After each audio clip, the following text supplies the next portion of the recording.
Good morning, everyone. Jenny Townsend here, and welcome to another episode of Up Level with Jenny Townsend. I'm excited you're here, and today is all about webinars. Let's get right down to it. So if you hear any background noise, I'm actually at San Francisco Airport on a layover, and I wanted to take this moment of being still to share with you some things that I've been having constant conversations with people about. So as you may know, a big part of what I do, is I help people create strategic webinars to sell their high ticket offers.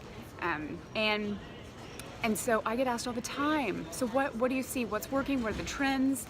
And so I thought it might be helpful to share with you some specific trends and some specific actions that you can take if you are thinking about bringing a strategic webinar into your business, or if you already have one and you're looking to up-level it, as it were.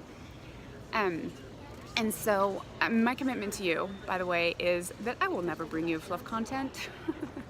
I hate that when you're searching for an answer on something. So, say you're one of like a business owner like my clients that are Googling like what's working with webinars, and right now it's just like the resources that are out there are terrible, I've found. Like, okay, humor me while I rant for a little bit, but like how to help people, more people show up to your webinar. Like the answer is write a blog post. Like, what? Who's gonna see the blog post? How are you gonna get traffic to the blog post? Anyway, I just feel like there's a lot of really benign, at best, and lame, vanilla white bread content out there. And so that's not what this podcast or myself is all about. So, all right, here are the 5 trends that I see really taking hold in 2019. We're mid-2019 right now, but I also see it happening and like really continuing to take hold in 2020 and beyond. And so the first trend is around the actual length of the webinar. This is a question that I get asked a lot, is like, oh, is the 90-minute webinar, the 60-minute webinar, they're dead, right? And okay, another pet peeve of mine is to say that any marketing tactic is dead. I keep hearing that email marketing is dead, but there's still companies that make like millions of dollars. Anyway, so webinars are not dead. The 60-minute webinar is not dead. The 90-minute webinar is not dead. But think about your audience, how they're going to be engaging with your content, the price point of your content. If you have a little bit of a higher ticket, you're going to need some time. They need to trust you. They need to know you. They need to experience you a little bit more before you make that higher value ask. So if it's higher ticket, tend to just be prepared to have a longer webinar. But then also think about who your audience is. So a really fun webinar that I created, and it was a little out of my personal knowledge, was, and that's why I loved it. So it was a nice challenge for me, was a webinar for parents of tweens and teens addicted to screens. That was the product that we were creating a webinar around. And parents are known for having ample free time, right? That's what being a parent is. You sit around, you relax, you eat bonbons. No, absolutely not. So what we did was we created a 10-minute webinar. And so her price point fit that, but then she was also really taking into consideration and really honoring her really, really busy clientele by presenting something in 10 minutes. So I think the length of it is just much more customized to your audience, who they are, thinking about where they are in the buying cycle. Think about when and where would they engage. If it's in the evenings, if your webinars are in the evenings, think about what other commitments do they have. Or just really being thoughtful around the time, I think, is probably what will let your webinar stand out from webinars in your industry. So, and then I'll say this probably with each trend, but test it. Don't just assume, test a shorter webinar, a 5 or 10 or 15-minute webinar, because why not? It'll force you to get really clear on the promise, on the stories, on the bullet points, on the offer, on the benefits, like the whole thing. It'll only help you make a stronger pitch. So that is the length. The length of webinars is a huge trend I see, just being more custom versus boilerplate. Then another trend that I see is substance. And so back in 2012, 2014, 2015, around there, I lovingly call it the wild, wild west of webinars. And they're really, I think we didn't have the savviness, or just generally broad stroke speaking, the savviness of webinar viewers has gone up dramatically. We know that we're being pitched, right? We want to make sure that we connect with the person who's pitching us, with the, do we resonate with their values? Do we resonate with their offer? Do we feel like they understand them?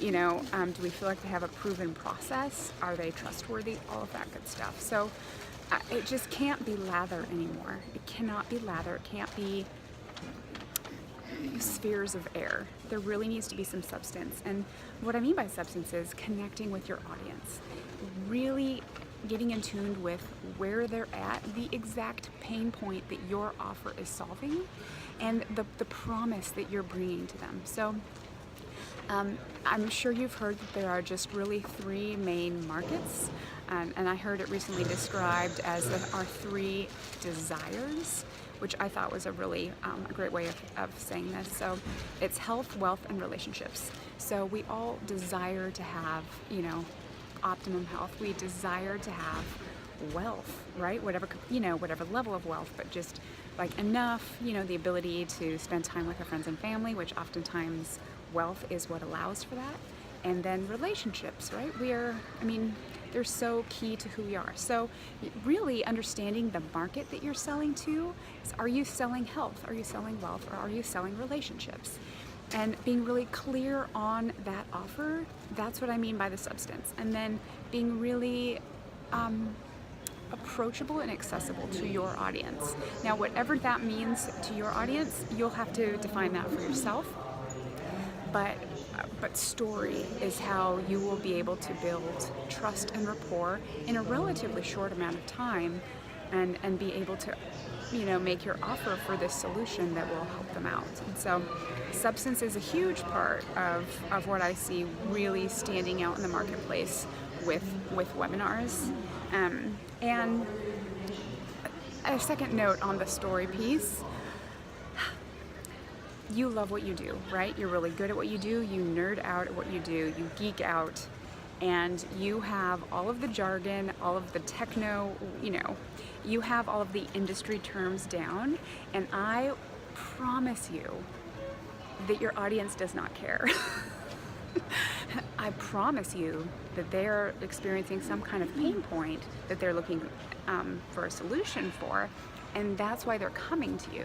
So being able to speak your audience's language and not use just jargon, I think, is another part of what substance looks like in a high converting webinar. And so, and it's something that, I nerd out, I geek out in what I do because I love what I do. And I've spent years working on building that knowledge set and experience and all that. So it's obviously not a hit or a knock against anything you do, but just know that your audience doesn't care. They don't care about the jargon. They care about the results that you can bring them. Okay, so that is substance. And the third trend that I see really taking shape and really taking hold as far as successful webinars go is the experience itself. Now, there's a couple different components here. One of them is tech, and then the other I classify as options. So the tech of it is there's all manner of software for delivering something like a webinar. And I've tried everything that I'm aware of, and there are a few that come to the top, and so I'm happy. I'll give my recommendations here in a minute, but again, I will say pay attention to where your audience lives, what platform they're most comfortable with, and I wouldn't assume. There are a few broad stroke assumptions that we can make, but I recently had an experience. Let me just tell you that story. So, if you're doing a live webinar, or if you're doing a webinar that has a specific time and date attached to it, so it's not recorded or it's not on demand, I would highly recommend using GoToWebinar. It's the industry standard. But what's interesting is not everyone is aware of it, even though it is the category king, in my opinion, of webinar platforms. I was working with some clients who I was setting them up on GoToWebinar, and it was their first time ever experiencing it, and also it was their audience's first time really working with it, which shocked me, you know, because I, like, in my corporate background, we used GoTo, well, I believe it's GoToMeeting, but it was like, you know, the same feel. And then, I mean, I see it being used all the time with webinars that are geared towards entrepreneurs, and this is, anyway, so it totally, it was just a great reminder that I shouldn't make assumptions, even though, you know, like I said, it's a category king. Remember that your audience may not yet be familiar with it. And so a secondary recommendation if you want to have a live webinar is Zoom. Now, I have some beef with Zoom webinars. I love Zoom. I use it every day. I literally use it every day. But I've had a couple clients that have used it previously before working with me, and it didn't record. Like, they thought it was set to record, but the recording never actually came through. So that is a risk, that if you have the ability to do like a backup recording, I think that would solve the biggest risk, I believe, of using Zoom.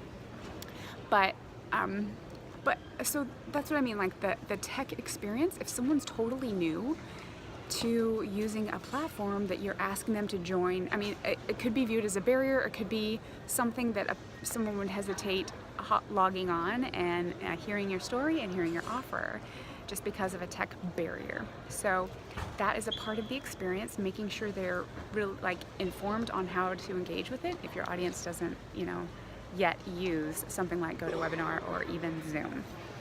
But then there's also the choices that you give them. And I'm gonna drop some gold for you right here. And this is, my guidance to you will be to test. I'm not telling you that this will work with your audience, but it's something that I've seen, and I've seen it done really well.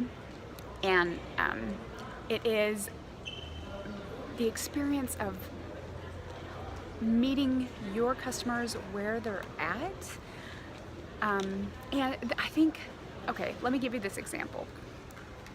If you're working with like executives or some, like, people that have a really, really busy schedule, they know what they want, or at least they know the problem they want to solve. They just want to make sure that you're the right fit or whatever. They just want to see the offer. They don't necessarily need to be romanced. Test putting the offer itself on the webinar registration page. It's like, you know, you can treat them as adults, treat them as humans, say like, all right, you know, you've registered, thank you for registering, I can't wait to see you there.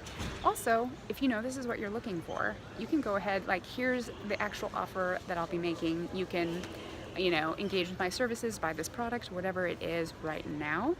Or give them the ability, in addition to, or instead of the thank you page offer, just test doing an on-demand webinar. And I've had, it's so interesting how people really, like, we can hold on to opinions of marketing vehicles based on how we see other people use them. But I completely objectively would challenge you to test using an on-demand webinar. If your ideal audience finds a registration page and they're in that moment of like, yes, this is what I'm looking for, and then they have to wait a few days to actually watch it, their buying temperature might actually go down. So if they're very busy, if they're in the middle of searching for a solution to a problem and they came across your webinar, why not give them the ability to watch it right away? So again, I'm not saying don't use live webinars. I mean, they do convert higher overall. But what I'm saying is test the experience, test thinking through the thought process of your ideal audience, their buying timeline, their personal timeline, what you're asking of them, from you know, booking off an evening to watch a webinar live, or giving them the ability to create or to watch an on-demand webinar on their schedule and make the decision on their own terms, which I think a lot of business owners, a lot of executives like to have that control over the time that they need to decide whether or not your product is right for them. Okay, wonderful.